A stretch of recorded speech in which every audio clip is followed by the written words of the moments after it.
Good morning everyone, stock Bangla চ্যানেলে আপনাদের সকলকে স্বাগত। আজকে 8 আগস্ট নিফটি ফিফটির ইমিডিয়েট সাপোর্ট লেভেলটা যদি বলেন 24,500টা মেজর সাপোর্ট। আর যদি ওটা ভেঙে নিচের দিকে নামে তাহলে আরো নিচের দিকে বেশি মুভমেন্ট হতে পারে।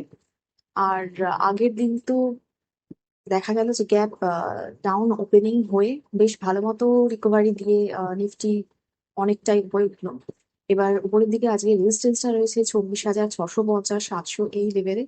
এবার ব্যাংক নিফটির ক্ষেত্রে 55,360 লেভেলটা নিচের দিকে সাপোর্ট লেভেল হিসেবে কাজ করছে, আর উপরের দিকে 55,620 650 রেজিস্ট্যান্স। সেন্সেক্স এর ক্ষেত্রে 80,400 লেভেলটা সাপোর্ট, আর উপরের দিকে 80,750 800 এই লেভেলটা রেজিস্ট্যান্স। এবার গিফট নিফটি আজকে সিগন্যাল দিচ্ছে flat opening or gap down opening এর। আর যদি আমরা গ্লোবাল মার্কেট দেখি সেখানে আমরা দেখবো যে ডাও জোন্স বেশ ভালো মতো 200 পয়েন্টের কাছাকাছি নেগেটিভে ক্লোজ দিয়েছে। তো আজকে ইন্ডিয়ান মার্কেটের মুভমেন্ট কি দেয় দেখা যাক। এছাড়া আহ একটা পজিটিভ জিনিস ব্যাপার রয়েছে যে রাশিয়ার সাথে ইউএস এর কথাবার্তা হবে ইউক্রেন ওয়ার নিয়ে।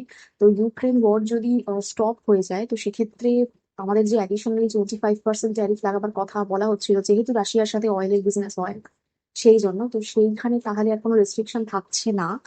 আম, তাহলে কোনো অসুবিধা হয়তো পরবর্তীকালে হবে না, কিন্তু সেটা না হলেও 25% তো থাকবেই যেটা চাপানো হয়েছে।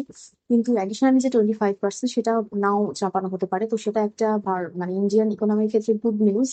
তো মার্কেট দেখা যাক সেভাবে কোনো রিয়াক্ট করে কিনা এটার উপর। এবং এইটার জন্য প্লাস কালকে আগের দিন আমি শর্ট কভারিং এর জন্যই আমরা মার্কেটকে লাস্টের দিকে অনেকটাই উপরে উঠতে দেখলাম। তো আজকে এরকম কি মুভমেন্ট থাকে দেখা যাক। এবার আজকে যে রেজাল্ট গুলো আমরা দেখতে পাচ্ছি সেখানে আমরা দেখছি যে এলআইসি রেজাল্ট বেরিয়েছে, নেট ওদের প্রফিট রাইজ করেছে 5.02%। প্রিমিয়াম ইনকাম ক্রস করেছে 1.1 লাখ ক্রোড়ের বেশি। এবং ওদের যে পলিসি রিনিউয়ালস রয়েছে সেটাও 10,987 কোটি রয়েছে। তো রেজাল্ট ভালো। দেখা যাক আজকে কিরকম মার্কেট মুভমেন্ট দেয় এই রেজাল্টের উপর। এছাড়া বায়োকনের প্রফিট আমরা দেখছি ফল করেছে 95%, তবুও রেভিনিউ আপ রয়েছে 14.8%। ইন্ডিগো পেইন্টের ক্ষেত্রে আমরা রেভিনিউ ডাউন দেখছি 0.7%, প্রফিটও ফল করেছে 1%। তো পেইন্ট আজকে দেখার থাকবে যে কিরকম কি মুভমেন্ট দেয়। এছাড়া শ্রী রেণুকা সুগার্স এর ক্ষেত্রে আমরা দেখছি যে ওদের রেভিনিউ ডাউন রয়েছে 34.2%। র্যামকো সিমেন্টের রেভিনিউ ডাউন রয়েছে 0.9%, ওদের প্রফিট রয়েছে 129%। প্রফিট বেড়েছে, কিন্তু আজকে মার্কেটে কিরকম কি পছন্দ হয় রেজাল্ট সেটা দেখতে হবে। এছাড়া বিএসসির ক্ষেত্রে আমরা দেখছি যে রেভিনিউ ওদের গ্রোথ হয়েছে 13.1%, নেট প্রফিট রয়েছে 9% গ্রোথ হয়েছে নেট প্রফিটে। রেজাল্ট ভালো। আর এরকম কি মুভমেন্ট দেয় দেখা যাক। মেট্রো ব্র্যান্ডের ক্ষেত্রে আমরা দেখছি যে 7% ওদের প্রফিট বেড়েছে, রেভিনিউ বেড়েছে 9.1%। এছাড়া ইন্ডিয়া গ্লাইকলের রেজাল্ট দেখছি, সেখানে 7.4% ওদের প্রফিট গ্রোথ করেছে, রেভিনিউ রয়েছে 21% আপ। এছাড়া টাইটানের ক্ষেত্রে আমরা প্রফিট দেখছি 53% গ্রোথ রয়েছে প্রফিটে, রেভিনিউ রয়েছে 24.6% গ্রোথ। টাইটান যা এস্টিমেশন ছিল তাকে বিট করেছে। আজকে দেখা যাক মার্কেটে কিরকম কি মুভমেন্ট দেয় এর জন্য। গোদরেজ কনজিউমার প্রোডাক্টস এর ক্ষেত্রে আমরা রেভিনিউ দেখছি 9.9% আপ রয়েছে, প্রফিট ব্যাটি। এছাড়া কোল জুয়েলার্স এর ক্ষেত্রে 31.5% নেট প্রফিট আপ রয়েছে, রেভিনিউ আপ রয়েছে 49%।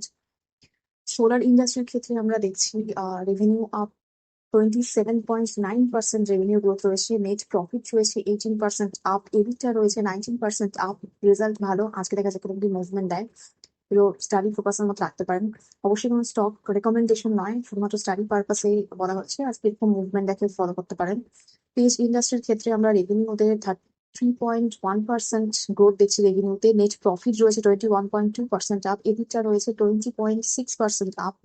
এছাড়াও 150 টাকা পার শেয়ার ওরা ডিভিডেন্ড ঘোষণা করেছে, ইন্টারিম ডিভিডেন্ড।